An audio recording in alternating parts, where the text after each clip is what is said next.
আসসালামু আলাইকুম রহমতুল্লাহি ওয়া বারাকাতুহু।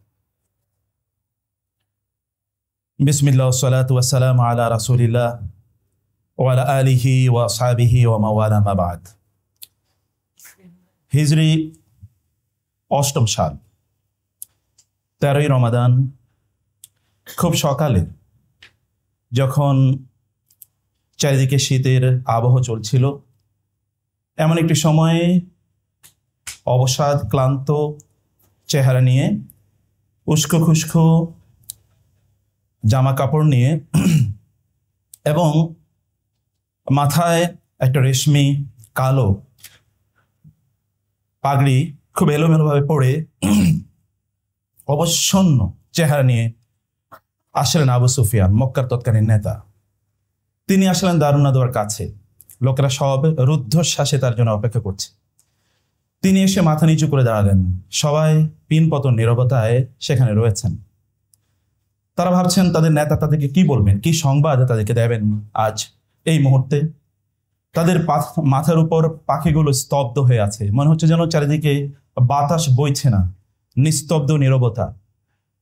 তিনি মাথা তুললেন। তার চেহারা বিধ্বংস, বিধ্বস্ত এবং একজন পর্যুদস্ত মানুষের চেহারা।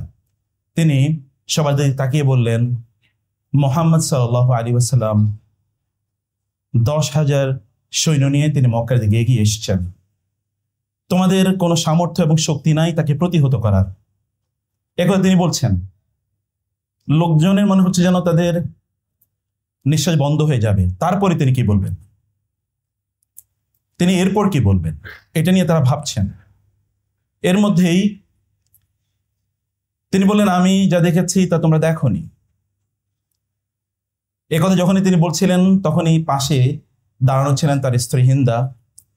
হিন্দা লক্ষ্য করে বললেন, হে মক্কার লোকজন, হত্যা করো এই ভীরু কাপুরুষ অকর্মণ্য এই নেতাকে। মক্কার এই নেতা অপদস্থ এবং লাঞ্ছিত হোক। আবু সুফিয়ান ক্লান্ত দৃষ্টিতে সবার দিকে তাকালেন, বলেন, হে লোকজন, এই মহিলা যেন তোমাদেরকে বিভ্রান্ত না করে, তোমাদেরকে যেন ধোঁকায় না ফেলে। খবরদার, এই মহিলার কথায় তোমরা কর্ণপাত করবে না। অতঃপর তিনি তাদেরকে লক্ষ্য করে বললেন, আমি যা দেখেছি তোমরা তা দেখোনি। আমি এত অস্ত্র দেখেছি, এত ঘোড়া দেখেছি, এত শক্তি দেখেছি যা আরবের ইতিহাসে আমি কখনো দেখিনি। এতক্ষণে লোকেরা ভাবছিল যে মুহাম্মদ রাসূলুল্লাহ সাল্লাল্লাহু আলাইহি ওয়াসাল্লাম মক্কায় আসছেন, তারা জানতো। এটা তাদের কাছে অস্পষ্ট ছিল না। কিন্তু তাদের কাছে অস্পষ্ট যে জায়গায় ছিল যে গত রাতে তাদের যে কেন্দ্রীয় নেতৃত্ব মুহাম্মদ সাল্লাল্লাহু আলাইহি ওয়াসাল্লামের তাঁবুতে তার সাথে দেখা করতে গিয়েছেন, সন্ধি করবেন, চুক্তি করবেন, তা কি তাহলে কার্যকর হয়নি? তাহলে কি তাদের বিজয়ের অথবা তাদের সম্মান এবং আত্মগৌরবের শেষ প্রচেষ্টাটুকু ব্যর্থ হয়ে গেছে? তার কি তাহলে অপমানিত এবং লাঞ্ছিত হবে? এভাবে তারা ভাবছিল। আবু সুফিয়ান তখন বলে উঠলেন, হে লোকেরা, তোমরা যারা আমার ঘরে গিয়ে আশ্রয় নেবে তারা নিরাপদ থাকবে। কেউ একজন তাচ্ছিল্যের সুরে বলে উঠল, তোমার এই নেতৃত্ব অপমানিত এবং অপদস্থ হোক, লাঞ্ছিত হোক। আরেকজন বলে উঠলেন, তোমার ঘরে গেলেই আমাদের লাভ কি আবু সুফিয়ান? আবু সুফিয়ান কারো দিকে তাকালেন না। তিনি মাথা নিচু করে আবার বলতে থাকলেন, যে বাইতুল্লাহে প্রবেশ করবে সে নিরাপদ থাকবে, যে তারা নিজের ঘরে থাকবে সে নিরাপদ থাকবে, যে অস্ত্রগুলো ছেড়ে দেবে, ফেলে দেবে, প্রতিরোধ করবে না সে নিরাপদ থাকবে। এই কথা বলে আবু সুফিয়ান সেখান থেকে চলে গেলেন। লোকেরা ভাবছিলেন করণীয় কি। তারা কেউ কেউ ভাবছিলেন প্রতিরোধ করবেন কিভাবে, কেউ কেউ ভাবছিলেন তিনি যদি আসেন তাহলে কি অজুহাত বা অভিযোগ তার কাছে উপস্থাপন করবেন, কেউ কেউ ভাবছিলেন এখান থেকে পালিয়ে যাবেন কিনা। এরকম বিক্ষিপ্ত ভাবনা যখন চলছিল, তখন কেউ একজন লক্ষ্য করে বললেন, চিৎকার করে বললেন, মুহাম্মদ জু তাওয়া অতিক্রম করেছে। লোকেরা ছুটে চলে গেল দারুন নাদওয়া থেকে। এমনই সময় রাসূলুল্লাহ সাল্লাল্লাহু আলাইহি ওয়াসাল্লাম 10,000 সৈন্য নিয়ে তিনি মক্কার প্রবেশদ্বারে প্রবেশ করলেন। লোকেরা বাইতুল্লাহ সামনে গিয়ে দাঁড়িয়ে আছে, মাথা অবনত। তিনি প্রবেশ করলেন, তিনি হাজার আসওয়াদের কাছে গেলেন। লোকেরা ভাবছে এখন তিনি কি করবেন, এখন তিনি বলবেন কি? আরবের আভিজাত্য কি শেষ হয়ে যাবে? কুরাইশদের নেতৃত্ব কি শেষ হয়ে যাবে? তাদের যে আত্মগৌরব এবং অহংকার, যেগুলো তারা দীর্ঘদিন পর্যন্ত লালন করেছিল, এই মক্কা এবং এই বাইতুল্লাহ যেটি কোনোদিন কারো দাসত্ব কখনো গ্রহণ করেনি, কখনো এই অঞ্চল পরাজিত হয়নি, কোনো রাজত্বর কাছে কখনো এটি মাথা নত করেনি, তাকে তাহলে আজকে মাথা নত করবে? আমাদের অহংকার, আভিজাত্য, গর্ব ইত্যাদির কি হবে? বাইতুল্লাহর এই যে ব্যবস্থাপনা, এই যে সেকায়া, এই যে হিজাবা, এগুলোর হবে কি? তারা এগুলো নিয়ে ভাবছেন। এর মধ্যে তিনি সেখানে এসে উপস্থিত হলেন। তিনি প্রথম যে কথাটি বললেন, হে লোকেরা, বাইতুল্লাহর ব্যবস্থাপনা এবং হাজিদের পানি পান করানো ছাড়া আর যত তোমাদের গৌরব আছে, তোমাদের রক্তের যত দাবি আছে, তোমাদের সম্পদের যত অহংকার এবং দাবি আছে, তা সব আমার পায়ের নিচে আমি পিষ্ট করলাম। লোকেরা ভাবলো এরকম, এটা তো কোনো রাজার কথা না। তিনি আসলে চান কি? তিনি যখন এই কথা বলছিলেন তখন চারিদিকে সাহাবায়ে কেরামের ধ্বনি প্রতিধ্বনিত হচ্ছিল, লা ইলাহা ইল্লাল্লাহু ওয়াহদাহু লা শারীকা লাহু আনজাযা ওয়া'দা ওয়া নাসারা আবদা ওয়া হাযামাল আহজাবা ওয়াহদা। তারা ভাবলেন যে তার সকল কথাই কেবল কেন আল্লাহকে কেন্দ্র করে। তখন তিনি বলে উঠলেন, হে লোকেরা, তোমরা মনে রেখো, তোমাদের জাহিলিয়াতের যে আভিজাত্য ছিল এবং তোমাদের বংশ গৌরব যেগুলো ছিল, এগুলো সব আল্লাহ সুবহানাহু ওয়া তাআলা লাঞ্ছিত এবং অপমানিত করেছেন। সকলে সৃষ্ট হয়েছে আদম এবং হাওয়া থেকে। এবং তিনি সূরাতুল হুজরাতের সেই আয়াত তেলাওয়াত করলেন, ইয়া আইয়ুহান নাস ইন্না খালাকনাকুম মিন যাকারিন ওয়া উনসা ওয়া জাআলনাকুম শুউবান ওয়া ক্বাবাইলা লিতাআরাফু ইন্না আকরামাকুম ইনদাল্লাহি আতকাকুম। তিনি আয়াতগুলো তেলাওয়াত করলেন। তারা ভাবছিলেন যে তিনি বলছেন কি, তার মানে আমরা সবাই এখন একাকার হয়ে যাব। আমাদের মধ্যে যে কৃতদাসত্বের যে প্রথা ছিল, যে বর্ণ প্রথা ছিল, যে উচ্চ বংশ এবং নিচু বংশ ছিল, এগুলো কোনোটাই থাকবে না, একাকার হয়ে যাব আমরা। তিনি আসলে চান কি? তিনি আসলে কি বলতে চান? তিনি বলে উঠলেন, হে লোকেরা, তোমাদের সাথে আমি কেমন আচরণ করব? তোমরা কি চাও? তোমরা কি মনে করছো? তারা একটু সুযোগ পেলেন। এতক্ষণ তাদের প্রায় নিঃশ্বাস বন্ধ হয়ে যাচ্ছিল। তারা হাফ ছেয়ে বাঁচলেন, কিছু একটা বলার সুযোগ পেলেন। তারা বললেন, আপনি আমাদের সাথে একজন উত্তম ভাই এবং উত্তম ভাতিজার মতো করে আচরণ করবেন, আমরা তা চাই। তিনি বললেন, আমি কেবল তোমাদেরকে সে কথাই বলবো যে কথা ইউসুফ আলাইহিস সালাতু ওয়াস সালাম তার ভাইদেরকে লক্ষ্য করে বলেছিলেন, যে লা তাসরিবা আলাইকুমুল ইয়াউম ইযহাবু ওয়া আনতুম তুলাকা। আজ তোমাদের উপর কোনো প্রতিশোধ নাই, তোমরা যাও, তোমরা আজ মুক্ত। প্রিয় ভাই, সম্মানিত বোনেরা, কোরআনে আল্লাহ সুবহানাহু ওয়া তাআলা বলেছেন, মুহাম্মাদুর রাসূলুল্লাহ ওয়াল্লাযীনা মাআহু আশিদ্দাউ আলাল কুফফারি রুহামাউ বাইনাহুম তারাহুম রুকআন সুজদান ইয়াবতাগুনা ফাদলান মিনাল্লাহি ওয়া রিদওয়ানা সীমাহুম ফি উজুহিহিম মিন আসারিস সুজুদ যালিকা মাসালুহুম ফিত তাওরাতি ওয়া মাসালুহুম ফিল ইনজিল কাযারইন আখরাজা শাতআহু ফাআযারাহু ফাস্তাগলাযা ফাস্তাওয়া আলা সুকিহি ইউজিবুজ যুররা'a লিয়াগীযা বিহিমুল কুফফার ওয়া'দাল্লাহু আল্লাযীনা আমানু ওয়া আমিলুস সালিহাতি মিনহুম মাগফিরাতাও ওয়া আজরান আযীমা। সূরাতুল ফাতহ আয়াত নম্বর 29। আমি কেবল কবির সাথে সুর মিলিয়ে বলতে চাই, মিন আইনা আবদা ওয়াল হাদিসু গারামু ফাশ-শি'রু ইয়াকসুর ওয়াল কালামু কালামু মিন আইনা আবদা ফি মাদিহি মুহাম্মাদিন লাশ-শি'রু ইউনসিফুহু ওয়ালাল আকলামু হুয়া সাহিবুল খুলুকির রাফি' আলাল মাদা হুয়া কাঈদুন লিল মুসলিমিনা হুমামু হুয়া সাইয়্যিদুল আখলাকি দুনা মুনাফিসিন হুয়া মুলহামুন হুয়া কাঈদুন মুকদামু মাযা নাকুলু আনিল হাবিবিল মুস্তাফা ফামুহাম্মাদুন লিল আলামিন ইমামু মাযা নাকুলু আনিল হাবিবিল মুজতাবা ফাফি ওয়াসফিহি তাতাকাসসারুল আকলামু। তিনি বলেছেন, কবি বলেছেন, আমি কোত্থেকে শুরু করব আমি জানি না, আমি কিভাবে তার প্রশংসা করব আমি জানি না। সকল কবিতা এবং সকল গদ্য পদ্য এগুলো কোনো কিছুই তো তার প্রতি জাস্টিস করতে পারবে না। আমি জানি যে তিনি মহান চরিত্রের অধিকারী, তিনি মুসলিমদের নেতা, তিনি সবার সামনে সাহসিকতার মাধ্যমে তিনি এগিয়ে যান, তিনি চরিত্রের উত্তম চরিত্রের সর্বোচ্চ আসনে তিনি আসীন রয়েছেন। এই পৃথিবীতে তার কোনো প্রতিদ্বন্দ্বী নাই, তিনি অদ্বিতীয় এই জায়গায়। এবং তার কাছে প্রতি মুহূর্তে, প্রত্যেকটি মুহূর্তে তার কাছে আল্লাহর পক্ষ থেকে ওহী আসে। এবং আমি সেই নবীর ব্যাপারে কি বলবো? তিনি তো আমাদের নেতা। আমি তার ব্যাপারে কি বলবো? তার ব্যাপারে লিখতে গেলে, কথা তো বলাই যায় না, লিখতে গেলে তো কলমগুলো ভেঙে যায়। সম্মানিত ভাইয়েরা এবং বোনেরা, আমি আজকে যে বিষয়টি আপনাদের সামনে আলোচনা করব ভেবেছি, যদিও শেখ হারুন নিজার হাফিজাহুল্লাহর মধ্যে কয়েকটা বিষয় আলোচনা করেছেন। আমি আজকে ভেবেছিলাম আপনাদের সামনে যেটা আলোচনা করব তা হলো যে সিরা পাঠ পদ্ধতি একটি পর্যালোচনা। ব্যক্তিগতভাবে আমি প্রায় 25 বছর ইউনিভার্সিটিতে সিরা পড়াই। তো সিরা পাঠের যে পদ্ধতি, এই পদ্ধতিটা আসলে কেমন, যে পদ্ধতিটা আমরা ব্যবহার করছি, এটা কি রাইট, নাকি এখানে আমাদের কিছু চিন্তার বা ভাবনার কিছু জায়গা আছে? আমি 1 নম্বর যে বিষয়টি আপনাদেরকে বলবো তা হলো যে সিরা পাঠ আপনারা করবেন কোরআন কেন্দ্রিক। আমাদের শেখ অবশ্য কিছু কথা বলে গেছেন। 1 নম্বরের কাজ হচ্ছে সিরা পাঠ, কোরআন কেন্দ্রিক। আমাদের সামনে দুটো জিনিস রয়েছে, একটা হচ্ছে কোরআন, একটা হলো সিরা। আমরা যখন সিরা পড়ি, যখন কোরআন পড়ি, তখন আমরা বলি যে এই আয়াতটি এই প্রেক্ষাপটে নাজিল হয়েছে। No, this should not be the way of reading the সিরা অফ দ্য প্রফেট সাল্লাল্লাহু আলাইহি ওয়াসাল্লাম। সিরা পড়ুন, তার আলোকে কোরআন বুঝুন। যদি না তা করেন, তাহলে সিরার যেই পাঠ আমাদের আছে, এই পাঠ আমাদেরকে খুব বেশি সামনে এগিয়ে নিয়ে যেতে পারবে না। আপনি একবার চিন্তা করে দেখুন তো, বদরের যুদ্ধের কথা, একবার উহুদের যুদ্ধের কথা চিন্তা করে দেখুন তো, আপনি কোরআন ছাড়া কিভাবে বুঝবেন? আপনাকে তো কোরআনের সামনেই আসতে হবে। আপনাকে কোরআন কেন্দ্রিক সিরা, ওই আয়াতে যান এবং ওই আয়াত কেন্দ্রিক এবার সিরা পড়ুন রাসূলুল্লাহ সাল্লাল্লাহু আলাইহি ওয়াসাল্লামের। আচ্ছা, সূরা ফাতহের কথা একবার চিন্তা করে দেখুন তো, সূরা ফাত কোন প্রেক্ষাপটে নাজিল হয়েছে? মানব ইতিহাসে এরকম একটা ঘটনা আপনি দেখাতে পারবেন যে ঘটনা সূরাতুল ফাতহের প্রেক্ষাপট? রাসূলুল্লাহ সাল্লাল্লাহু আলাইহি ওয়াসাল্লাম স্বপ্নে দেখলেন তিনি হজ বা উমরা করছেন, বাইতুল্লাহ তিনি জিয়ারত করছেন। তিনি সাহাবায়ে কেরামদেরকে বললেন যে আমি বাইতুল্লাহ জিয়ারত করতে যাচ্ছি। রাসূলের ওয়াহিতে স্বপ্ন, সাহাবায়ে কেরাম জানতেন রাসূল যেহেতু দেখেছে তাই হবে। তারা বহুদিন বাইতুল্লাহ থেকে তারা দূরে আছে, বহু বছর, কেউ 13 বছর আগে হিজরত করেছে, কেউ তো 17 বছর আগে হিজরত করেছে, কেউ 19 বছর আগে হিজরত করেছে। অতএব সেখানে তারা যাবেন, এটা তো তাদের জন্য স্বপ্নের একটা জায়গা। রাসূল ইসলাম তাদেরকে নিয়ে 1400 সাহাবী নিয়ে আসলেন।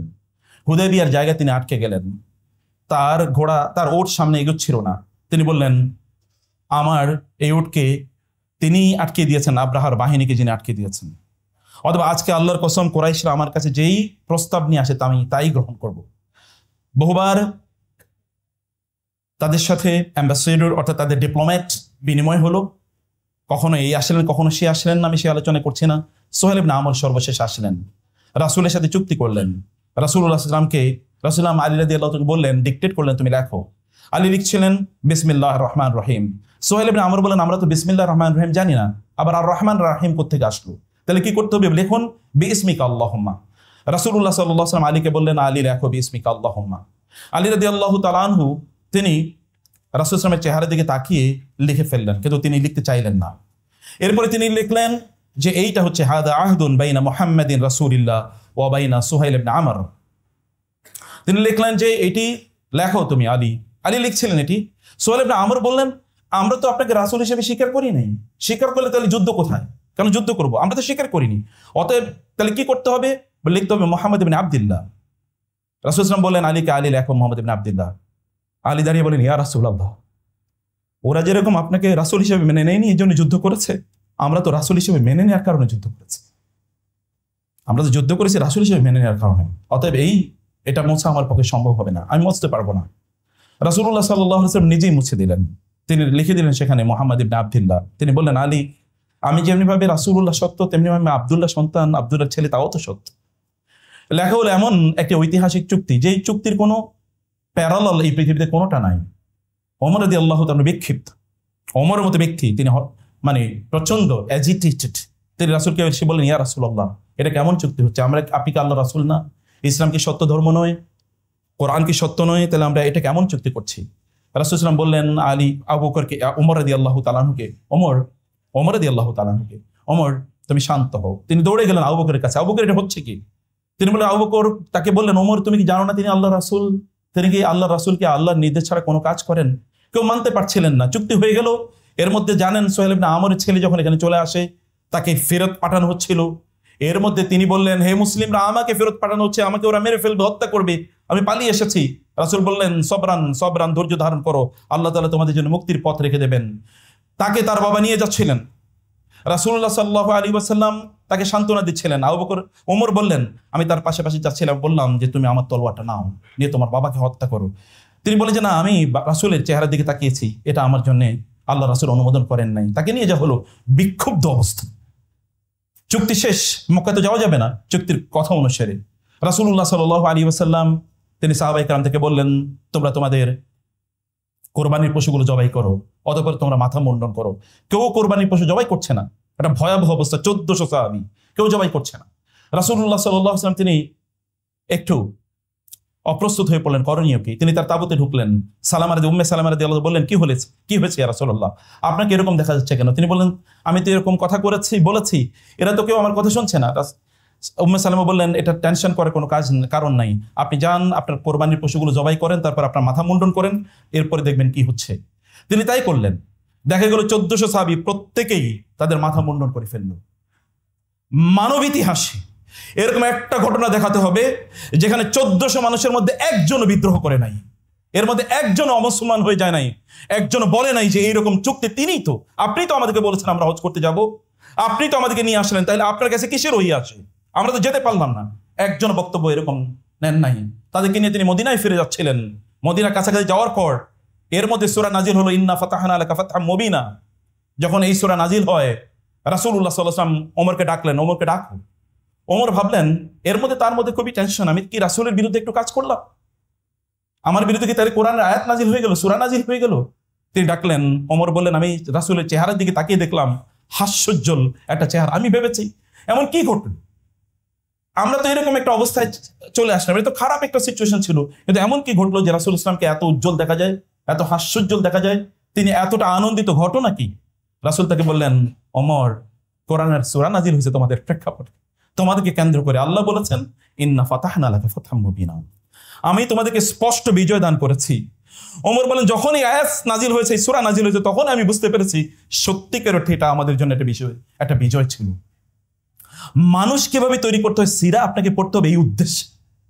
সিরার কেবলমাত্র সুপারফিশিয়াল রিডিং, কেবলমাত্র আপনি কিছু ঘটনা পড়ে গেলেন, কিন্তু এখানে আপনি কিছুই বুঝলেন না, কিছুই জানলেন না, আপনার মধ্যে সেই অনুপ্রেরণা তৈরি হলো না, আপনি সেরকম মানুষ তৈরি হলেন না। মানুষ সম্পদ বিজয় মানে কি, এই সূরা আপনাকে বলবে রাসূলের এই, যখন আপনি হুদাইবিয়ার সন্ধি অথবা এতটুকু জায়গা পড়বেন, তখন আপনি বুঝবেন যে মানুষ কিভাবে তৈরি করতে হয়, লয়াল লোক কিভাবে তৈরি করতে হয়।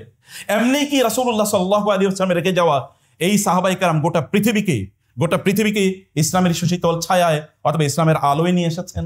এমনি কি সম্ভব হয়েছে? না। আপনি সূরাতুন নূর এবং সূরা আল আহজাব পড়বেন কিভাবে? আমি বলছি কোরআন কেন্দ্রিক সিরা, সূরা নূর এবং সূরা আহজাব পড়বেন কিভাবে? আপনি দেখেন তো রাসূলুল্লাহ সাল্লাল্লাহু আলাইহি ওয়াসাল্লামের পারিবারিক জীবন, সূরা নূর তার স্ত্রীকে অপবাদ দেওয়া হয়েছে, আর সূরা আল আহজাবে তাকে অপবাদ দেওয়া হয়েছে। দেখেন না, সূরাতুন নূরে তার স্ত্রী আয়েশা রাদিয়াল্লাহু তাআলা আনহা উম্মুল মুমিনিন, তাকে অপবাদ দেওয়া হয়েছে সূরাতুন নূর, ইন্নাল্লাযিনা জাউ বিল ইফকি উসবাতুম মিনকুম। আর সূরাতুল আহজাবে তাকে অপবাদ দেওয়া হয়েছে যে তিনি তার পালক ছেলের স্ত্রীকে বিয়ে করেছেন, যায়নাব বিনতে জাহাশ রাদিয়াল্লাহু তাআলা আনহা। আপনাকে বুঝতে হবে দুটো সমন্বয় কি এবং কেন এটা হয়েছে। আপনি যখন সূরাতুত তাহরিম পড়বেন, দেখবেন এর পারিবারিক টেনশন কিভাবে কাজ করে। কার পরিবারের টেনশন নাই? রাসূল ইসলামের পরিবারের টেনশন তো ছিল। সূরাতুত তাহরিম এই প্রেক্ষাপট পড়েন, তাইলে আপনি বুঝবেন যে পারিবারিক টেনশনগুলো কিভাবে সমাধান করতে হয়। রাসূলুল্লাহ সাল্লাল্লাহু আলাইহি ওয়াসাল্লাম 1 মাসের জন্য তিনি তার স্ত্রীদেরকে বর্জন করলেন, ওই তাহরিমকে, যেটা একটা মাগাফির খাওয়াকে কেন্দ্র করে 1 মাসের জন্য তিনি বর্জন করলেন। বর্জন করার পর যখন তিনি 29 দিন এর প্রেক্ষাপটে তিনি ফিরে আসলেন, তার স্ত্রী আয়েশা রাদিয়াল্লাহু তাআলা তাকে বললেন, ইয়া রাসূলুল্লাহ, আপনি না বলেছেন 1 মাস আমাদের সাথে থাকবেন না? এখনো তো 1 মাস হয় না, আজকে তো 29 দিন। আমরা হলে রাগান্বিত হয়ে চলে যেতাম, তোমাদেরকে তালাকই দিলাম, যাও। তিনি বলছেন, আয়েশা আপনি জানেন না, মাস কিন্তু 29 দিনও হয়। কি situation, hot situation has been normalised within seconds. আপনি দেখবেন যে এখনকার তালাকগুলোর প্রেক্ষাপট দেখবেন, কথার কারণে 90% তালাক হয় এবং অধিকাংশ হচ্ছে মহিলাদের পক্ষ থেকে। আদর রাসূল সাল্লাল্লাহু আলাইহি ওয়াসাল্লাম কিভাবে এটাকে ডিফিউজ করেছেন, you will have to understand.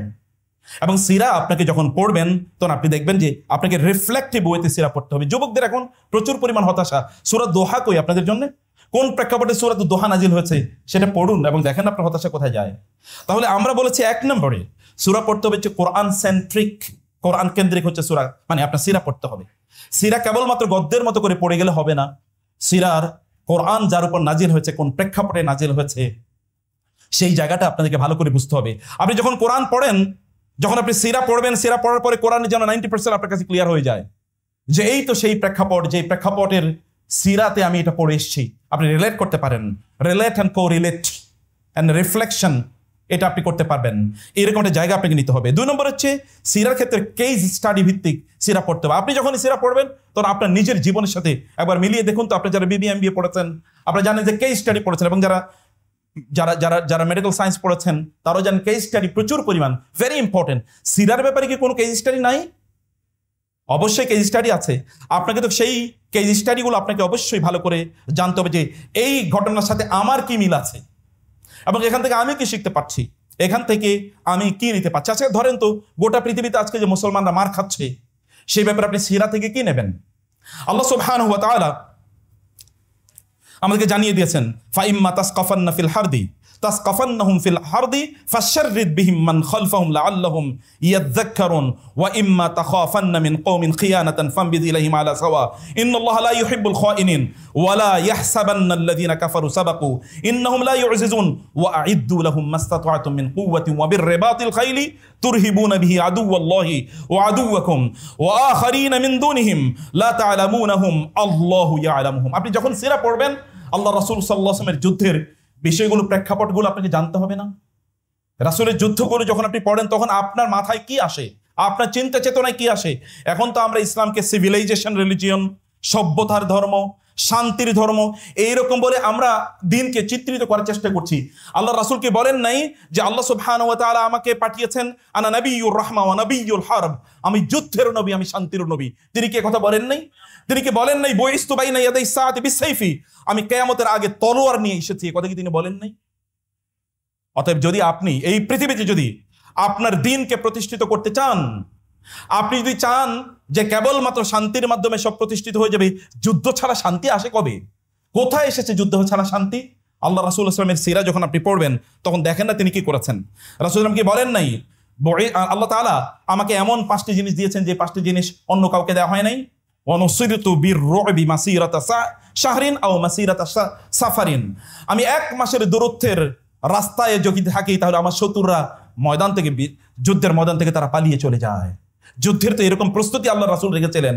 এবং আপনি সারাদিন সারা বছর কেবল মার খাবেন, আর আপনি প্যারালালি শত্রুদের অথবা যারা ইসলাম বিদ্বেষী, ইসলামের শত্রু যারা, তাদের মতো প্যারালাল শক্তি আপনি তৈরি করবেন না। তাইলে এরপরে আপনি কেবল আল্লাহর কাছে কান্নাকাটি করবেন, তাহাজ্জুদে নামাজ আদায় করবেন, মনে করবেন যে এর মাধ্যমে আপনি বিজয় লাভ করবেন। রাসূলের জীবন কি এরকম ছিল? যদি রাসূলের জীবন এরকম না থাকে তাহলে আপনাদের করণীয় কি, আমাদের করণীয় কি? না না, আমরা সেখান থেকে কেস স্টাডি আমরা গ্রহণ করি। বদর থেকে কেস স্টাডি নেই, উহুদ থেকে নেই, খন্দক থেকে নেই, এরপরে ফাতে মক্কা থেকে নেই, এরপরে মুতা থেকে নেই, তাবুক থেকে নেই।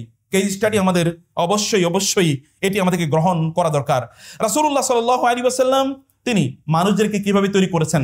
আপনারা এখানে অনেকে আছেন যারা বিয়ে করেন না, কিন্তু বোনরা আছেন বিয়ে করেছেন, আপনারা বিয়ে করবেন, আপনাদের সন্তানদেরকে কিভাবে তৈরি করবেন?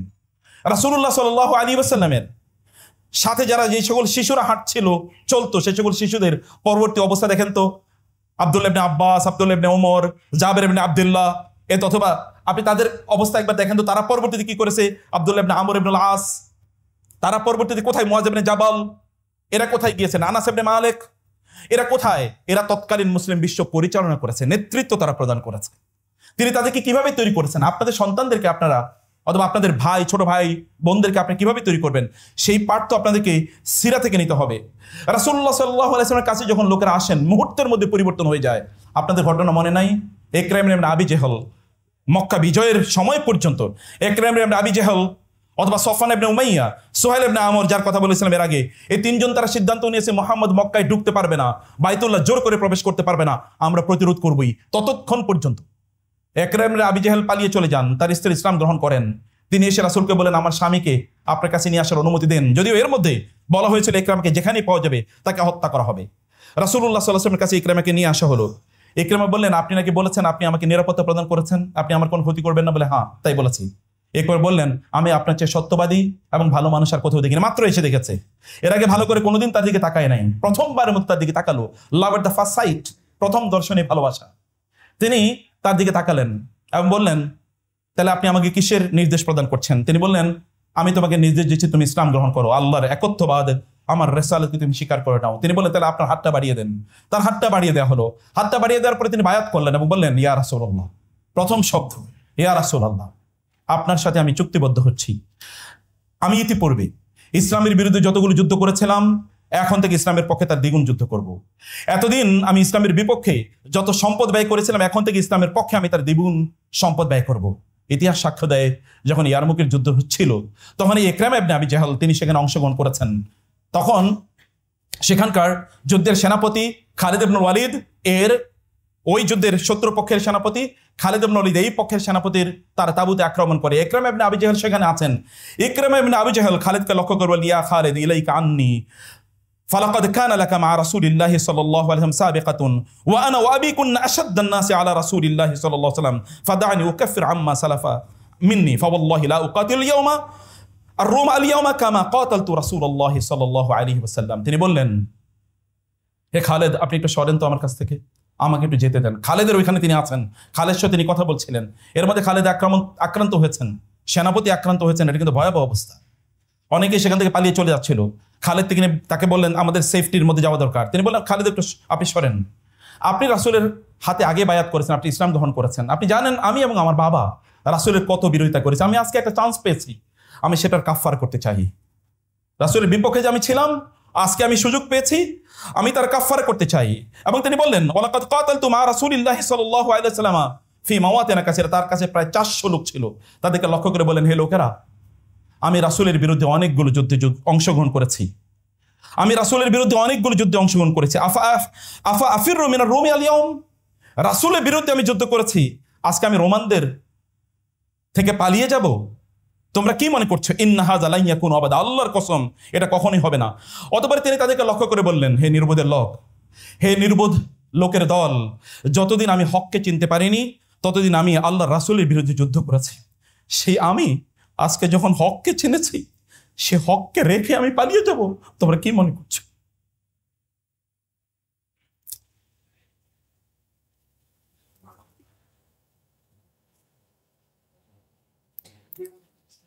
আমি যতদিন হককে চিনিনি তখন আমি রাসূলের বিরুদ্ধে যুদ্ধ করেছি, হক চেনার পর আমি যুদ্ধের ময়দানে পালিয়ে যাব? তোমরা কি মনে করছো? নির্বোধের দল। এ কথা বলে ইতিহাস সাক্ষী, তিনি যুদ্ধের ময়দানে ঝাঁপিয়ে পড়লেন। তার সাথে তার চাচা হারিস ইবনে হিশাম ছিল, দেরার ইবনে আজওয়া ছিল, আল আজওয়া। তারা সব যুদ্ধের ময়দানে গেলেন, তিনি সেখানে শাহাদাত বরণ করলেন। ইকরামাদেরকে কে তৈরি করেছে? কতক্ষণ ছিল রাসূলের সাথে? এটা মক্কা বিজয়ের ঘটনা। তারপরে কতটুকু সময় পেয়েছে রাসূলের সাথে? তো মানুষ তৈরি করা কিভাবে সম্ভব? কিভাবে মানুষ তৈরি করছে একবার চিন্তা করে দেখেন। রাসূলুল্লাহ সাল্লাল্লাহু আলাইহি ওয়াসাল্লামের সিরাত যখন আপনি পড়েন, তখন আপনাকে বুঝতে হবে যে এখান থেকে আপনার পাঠ কি, এখান থেকে আপনি কি নিতে চান। আপনি কি ইকরামার মতো বলতে পারেন না, আমি আল্লাহ রাসূলের দিন থেকে পালিয়ে যাব? আল্লাহ রাসূলের দিন প্রতিষ্ঠা করার এই আয়োজন থেকে আমি পালিয়ে যাব? কোথায় যাব? আমার গন্তব্য কোথায়? আমার গন্তব্য তো ওই দিকে, জান্নাতে। আমি অন্য কোনো দিকে কিভাবে পালিয়ে চলে যাই? এই পালিয়ে যাওয়া তো আমার সাথে যায় না, এটা তো আমার আদর্শের সাথে যায় না। এই কথা আপনাকে বলতে হবে। রাসূলুল্লাহ সাল্লাল্লাহু আলাইহি ওয়াসাল্লাম তিনি আরবদেরকে এমনভাবে তিনি তৈরি করেছেন, এখানকার মানুষগুলোকে, যে সমগ্র পৃথিবীতে তারা কিভাবে দিনের ঝান্ডা তারা উড্ডীন করেছিলেন, একবার একটু দেখেন তো। রাসূলুল্লাহ সাল্লাল্লাহু আলাইহি ওয়াসাল্লাম আপনার আকাবার শপথ যখন আপনি পড়বেন, তখন আপনার সাথে আপনি মেলাবেন এটা।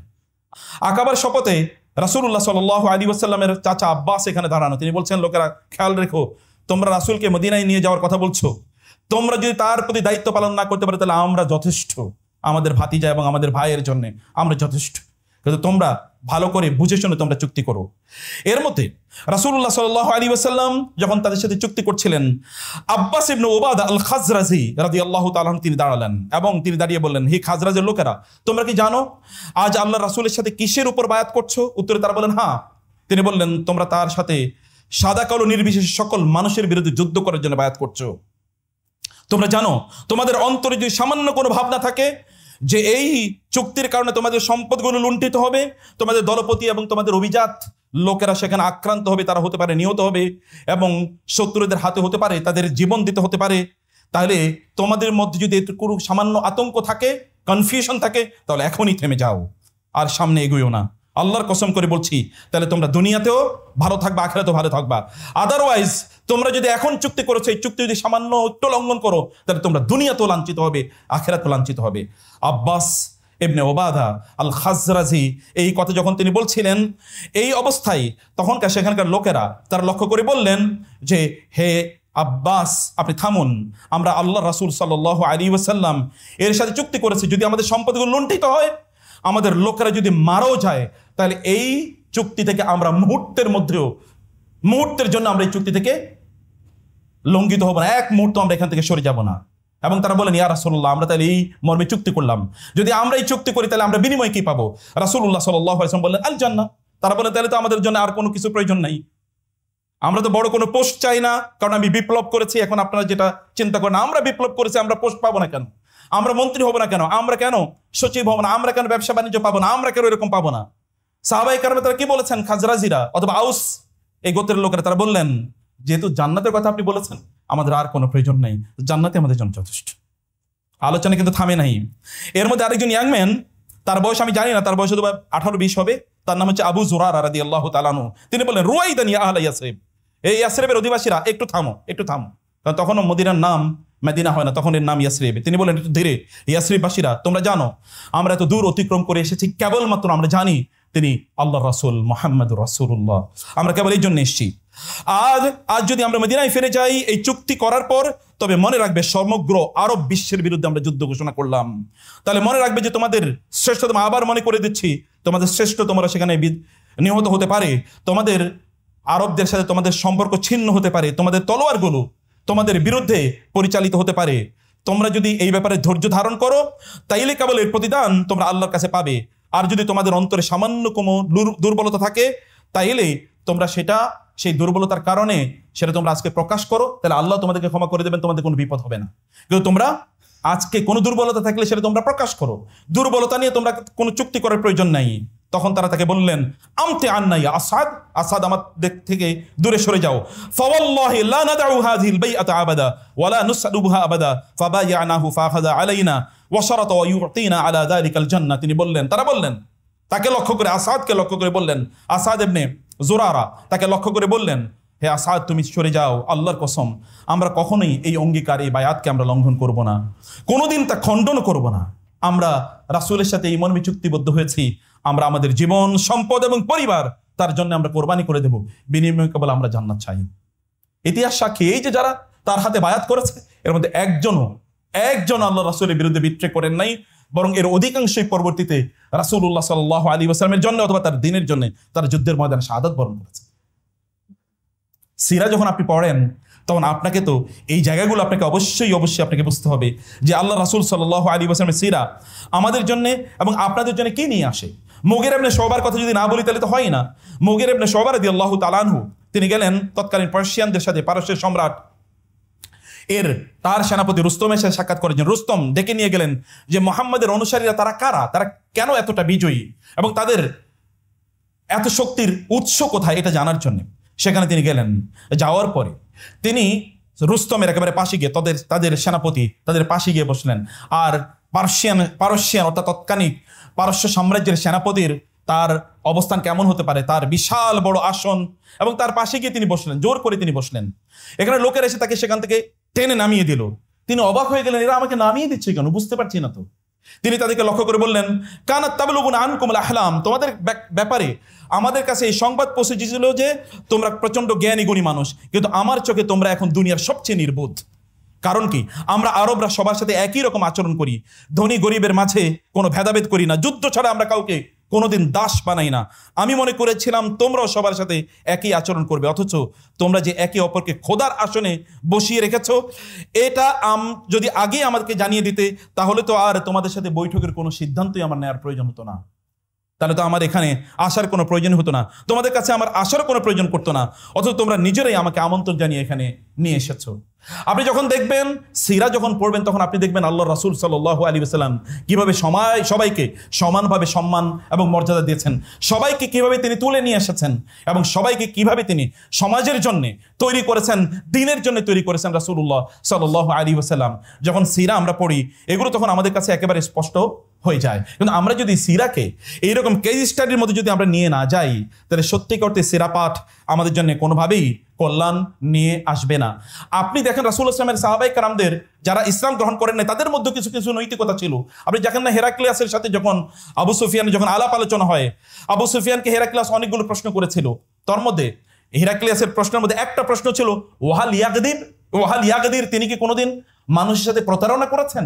আবু সুফিয়ান বললেন যে না, আমাদের সাথে তিনি কোনোদিন প্রতারণা করেন নাই, কিন্তু গত বছর অর্থাৎ এই যে হুদাইবিয়াতে তার সাথে আমাদের একটা চুক্তি হয়েছে, গত 1 বছর তিনি এরকম কোনো কিছু করেছেন কিনা আমরা জানি না। আবু সুফিয়ান পরে বললেন স্মৃতিচারণ করতে গিয়ে, ওয়াল্লাহি আল্লাহর কসম করে বলছি, আমি মুহাম্মদুর রাসূলুল্লাহ সাল্লাল্লাহু আলাইহি ওয়াসাল্লামের বিরুদ্ধে কিছুই বলার মতো ছিল না, সেখানে তার বিরুদ্ধে কিছুই বলতে পারে নাই, কেবল এতটুকু ঢোকানোর চেষ্টা করেছে একটা কনফিউশন। তাও কনফিউশন মাত্রা কি? কনফিউশন মাত্রা হচ্ছে এরকম, ওই যুগে লোকেরা মিথ্যা কথা বলাটা তাদের জন্য আভিজাত্যের বিরোধী মনে করতো, আর আমরা তো অবলীলায় মিথ্যা কথা বলে যাচ্ছি। আপনি সিরা থেকে পাঠ নিচ্ছেন, আপনার নিজের জন্য কি পাঠ নিচ্ছেন? আমি বলছি যে এই পাঠটা আমাদের নিজেদের কেন্দ্রিক হওয়া দরকার। আমরা এখানে কেস স্টাডি যেন নেই, আমাদের নিজেদের উন্নয়নের জন্য। 3 নম্বর যে বিষয়টি, তাহলে যে বিশ্লেষণ ধর্মী, ইতিহাস ধর্মী নয়। আমরা কেবল ইতিহাস পড়ছি, একবার গদ বাদা কেবল গল্প পড়ে যাচ্ছি, গল্প করে যাচ্ছি, এর বাইরে কোনো কিছু না। কিন্তু বিশ্লেষণ করবে কে? অ্যানালাইসিস করবে কে? এটা গভীরভাবে চিন্তা করবে কে? Reflective reading of the Sira of the prophet সাল্লাল্লাহু আলাইহি ওয়াসাল্লাম, গভীরভাবে এই সিরাকে ভালোবাসা, সিরাকে চিন্তা করা, নিজেদের স্ট্র্যাটেজি ইত্যাদি তৈরি করার জন্য এটা কে করবে? আমি আপনাদেরকে একটা বইয়ের কথা বলি, এই বইটা আমি হাতে করে নিয়ে এসেছিলাম। বইটা হচ্ছে সিরাতুন নবী। বইটা লিখেছেন ওয়াদ্দা খানফার। তিনি ওয়ার্ল্ডের 200 মোস্ট ইনফ্লুয়েন্সিয়াল থিঙ্কার্স এর মধ্যে একজন, মুসলিম। ওয়াদ্দা খানফার তিনি বলেছেন strategic and political study of the Sira of the prophet সাল্লাল্লাহু আলাইহি ওয়াসাল্লাম। রাসূল ইসলামের সিরাকে পলিটিক্যাল এবং স্ট্র্যাটেজিক দিক থেকে যদি আমি পড়ি, তিনি বলেছেন যে আমরা রাসূল ইসলাম যখন সাহাবায়ে কেরাম যখন আবিসিনিয়া হিজরত করে চলে যায়, আমরা যদি বলি কেবলমাত্র জুলুম এবং অত্যাচার থেকে বাঁচার জন্য ওইখানে গিয়েছেন, তাহলে এটা রং reading of the Sira of the prophet সাল্লাল্লাহু আলাইহি ওয়াসাল্লাম হবে। কারণ সেখানে তো জাফর ইবনে আবি তালেবের উপর অত্যাচার করা হয় নাই, ওসমান ইবনে আফফানের উপর অত্যাচার করা হয় নাই, আবু বকরও চলে যাচ্ছিলেন, তার উপর তো অত্যাচার করা হয় নাই। তাইলে তারা কেন গেলেন? নিশ্চয়ই এই জায়গাটার স্ট্র্যাটেজি কি ছিল? এখানে আসলে পরবর্তীতে আল্লাহ রাসূলকে একটা রাষ্ট্র প্রতিষ্ঠা করা লাগবে। এই রাষ্ট্র প্রতিষ্ঠার জন্য ওইখানে সেই রাষ্ট্রটি ছিল সবচেয়ে নিকটবর্তী এবং সবচেয়ে জাস্টিসের উপর ভিত্তিশীল। এটা তিনি তারা যেন সেখান থেকে শিখে আসেন। এবং নেতা প্রয়োজন ছিল।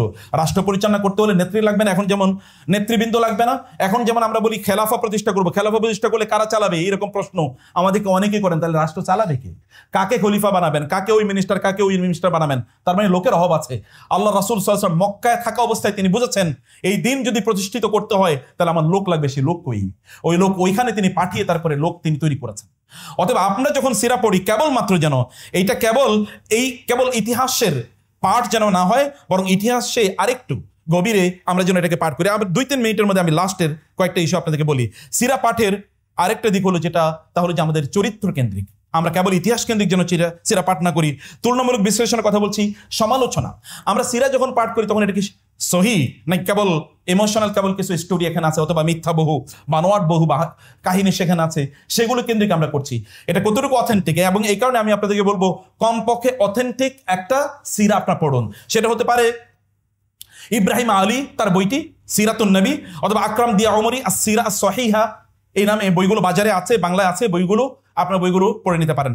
আকরাম দিয়া ওমরি মদিনা ইউনিভার্সিটির প্রফেসর, অথবা আপনারা পড়তে পারেন মানে ইব্রাহিম আলী তার বইটা বাংলা অনুবাদ হয়েছে, এই বইটা আপনারা পড়তে পারেন। এই দুইটার কমপক্ষে একটা আপনারা পড়ুন, সিরা সহিহা, একেবারে সহি বর্ণনা, রাসূলের মুখে রাসূলের জীবনী।